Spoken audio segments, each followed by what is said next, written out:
सत्य केतु ने बे पुत्र प्रताप भानु અને હરિમર્દ। સત્ય કેતુની ઉંમર થઈ એટલે એણે નિર્ણય કર્યો કે બસ હવે હરિભજન કરાય। છોકરાઓ બધા લાયક થઈ ગયા છે, બધું આપીને હરિભજન કરી।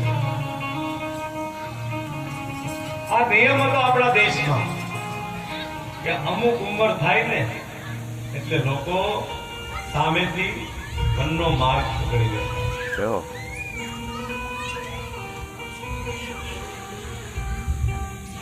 અત્યારે કોઈને કાંઈ આમ 51 થઈ જાય, 60 થઈ જાય, 70 થઈ જાય, એવા ને એવા કોઈ બોલો જે એમ જ થાય એને કે આપણે હજી જીવી।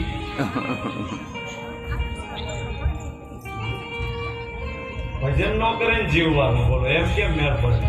જય હો। અત્યારે આ દુઃખી યુગમાં કોઈને મરવું તો નથી જ, એ પાકું છે।